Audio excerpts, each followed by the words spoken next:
Κυρίες και κύριοι, καλησπέρα. Η σημερινή εκπομπή φιλοξενεί δύο ομαδικές συζητήσεις με υποψηφίους για τις εκλογές της 9ης Ιουνίου και ξεκινώντας την πρώτη ομαδική συζήτηση, καλωσορίζουμε τους πρώτους προσκεκλημένους, ο κύριος Νικόλαος Μόσχος, υποψήφιος ευρωβουλευτής με την Ένωση Κεντρών. Και κύριε Μόσχο, θα ήθελα να ξεκινήσω ευθύς αμέσως από εσάς.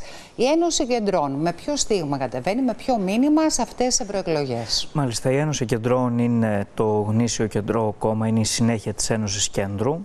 Η ιστορική συνέχεια της Ένωσης Κέντρου κατεβαίνει στις ευρωεκλογές έχοντας ως κεντρικό μήνυμα την Ευρώπη των Εθνών με κέντρο τον άνθρωπο.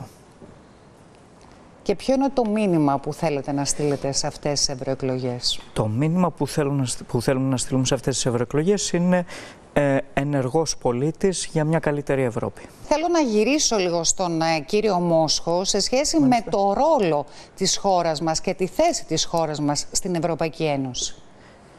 Κοιτάξτε, η Ελλάδα είναι μέλος της Ευρωπαϊκής Ένωσης από το 1981, είναι μέλος του ευρώ της Ενωμένης Ευρώπης ουσιαστικά από το 2002.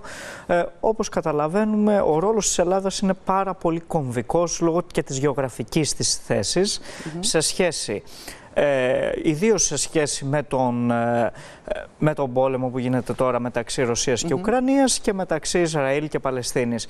Είναι με βάση τις διεθνείς σχέσεις και τις διεθνείς διασυνδέσεις που έχει η χώρα μας, θα παίξει κομβικό ρόλο για τις εξελίξεις. Τώρα θα ήθελα να μιλήσουμε λίγο για εσάς, για τα πρόσωπα, γιατί επιλέγετε να ενώσετε τις δυνάμεις σας με τα κόμματα που κατεβαίνετε.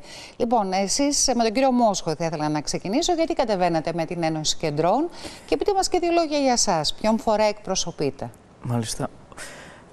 Το είπατε και εσείς, ονομάζομαι Νικόλαος Μόσχος, εκπροσωπώ την Ένωση Κεντρών, μέλος του European Democratic Party, του EDP. Ανήκω στον εν γέννη κεντρό χώρο, το πραγματικό κέντρο, διότι πολλά κόμματα καπηλεύονται το κέντρο σήμερα, είτε αναφερθούμε στο ΠΑΣΟΚ, είτε αναφερθούμε στη Νέα Δημοκρατία, είτε αναφερθούμε στους Δημοκράτες και στο ΣΥΡΙΖΑ. Πολλοί καπηλεύονται το κέντρο όμως έχει φωνή παρόλα αυτά, ήταν μέχρι το 2019 και στο Ελληνικό Κοινοβούλιο, έπιασε 1,5% στις προηγούμενες ευρωεκλογές. Μπορεί να μην να βρίσκεται υπό μια ιδιότυπη απομάκρυνση από τα μέσα γενικότερα αυτή τη τετραετία. Παρόλα αυτά βρίσκεται εδώ, κατεβαίνει στις ευρωεκλογές για μια ενωμένη Ευρώπη με κέντρο τον άνθρωπο. Για κάποιον που ακούει την λέξη κέντρο, πώς μπορεί κάποιος να προσδιορίσει την έννοια του κέντρου? Τι σημαίνει κέντρο με δύο λόγια? Καταρχάς κέντρο σημαίνει μέτρο.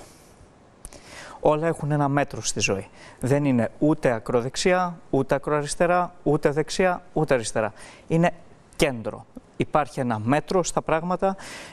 Είναι το κόμμα που αντιπροσωπεύει ουσιαστικά τον ταλαιπωρημένο Έλληνα, τον που θέλει να έχει καλύτερες μέρες. Πέρασε μια υγειονομική κρίση, οικονομική κρίση, ενεργειακή κρίση.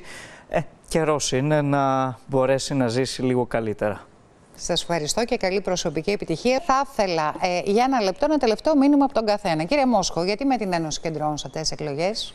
Ένα τελευταίο μήνυμα. Μάλιστα. Η Ένωση Κεντρών είναι ένα ευρωπαϊκό κόμμα, μέλος, όπως είπα, και του EDP, ένα κεντρό κόμμα μέσα στην Ευρωπαϊκή Ένωση, μέσα στο ευρώ, με κέντρο τον άνθρωπο, με κέντρο τον πολίτη, για ένα καλύτερο αύριο, με την πράσινη ανάπτυξη, για μια πιο δίκαιη οικονομία, για μια πιο δίκαιη δικαιοσύνη.